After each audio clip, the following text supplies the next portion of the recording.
My name is Sherry Gay-Dagnogo. I want to thank you all for this opportunity to come before you to speak.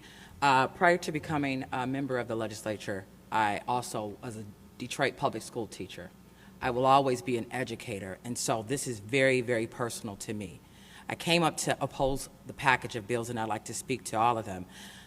That the attempt to silence those who took an oath to protect their children, to educate their children, to do what's right for their children, is wrong. This is un-American. It goes against our First Amendment rights, and it erodes democracy. We have a moral obligation as members of this legislative body to not only work in a divisive way, despite our lens and lack of understanding of how these issues or laws impact communities that we're not familiar with, but we have to search our souls, our hearts, and our understanding to hear what the voices of the people are saying. The teachers had no other choice but to organize after 4 consecutive emergency managers.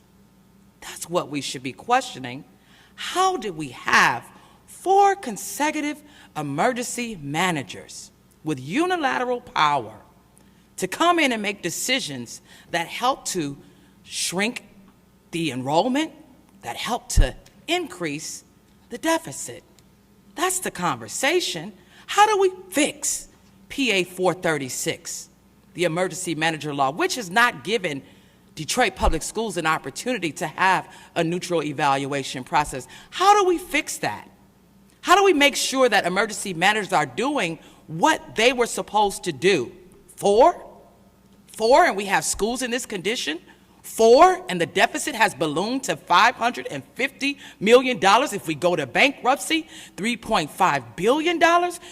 We know that this body and the body in the House has the power, the numbers to pass any legislation without the help of Democrats.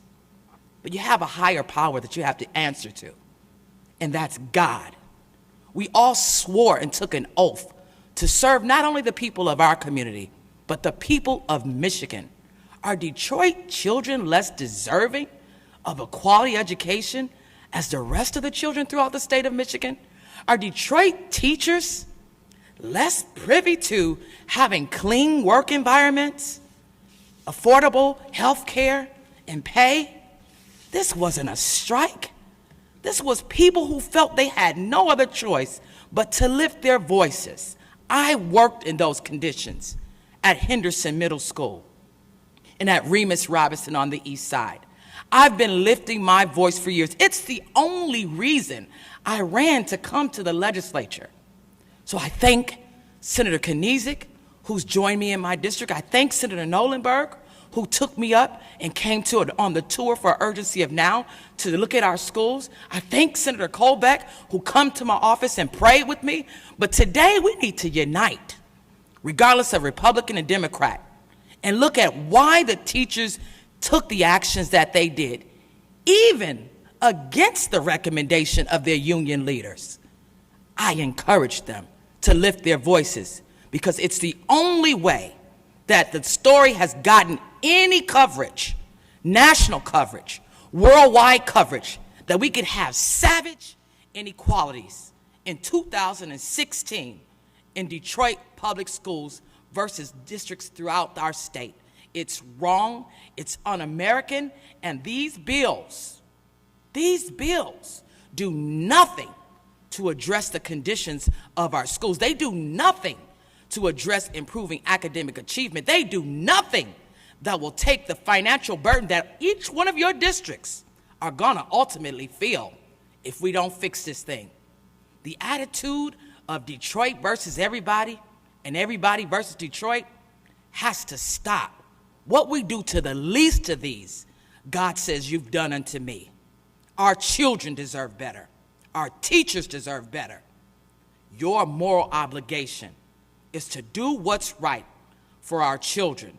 If you don't understand the landscape, go see it, and not just from one perspective. Talk to the teachers that couldn't be here today. I promised them I would be their voice. I was proud to teach science. I'm only here today because of the patchwork policy that's put all of public education into a dismantling erosion. That's wrong. I implore each one of you to search your souls to find true bipartisan solutions that will drive academic achievement throughout our state and stop separating us from those lines that draw our district boundaries. We're one Michigan.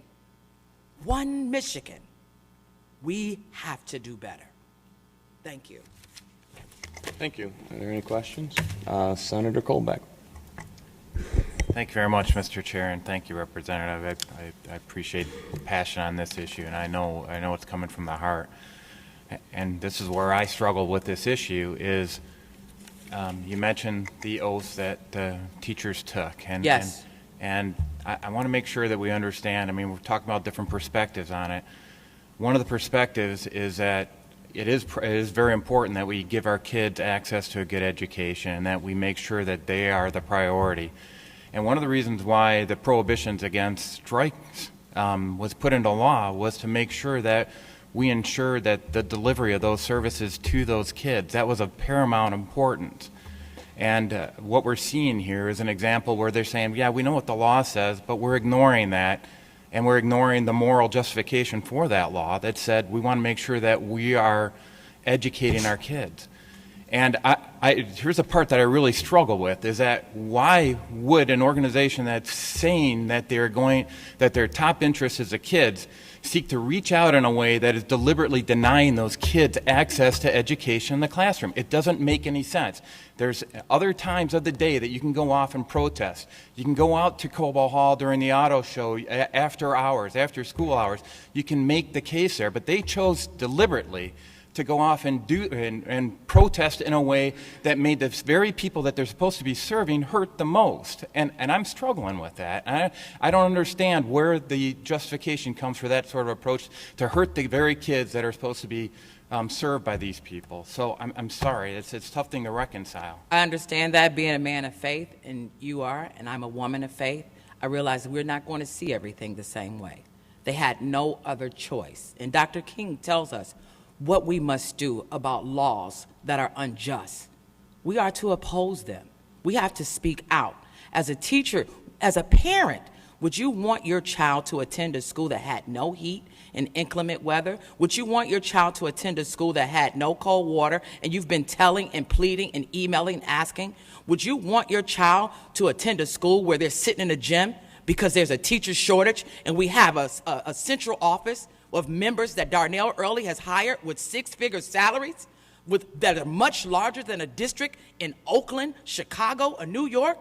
No one should be making $160,000. Should we not be bringing him to question him about his actions and how he's put our district, and not just him, because we're making him the fall guy right now.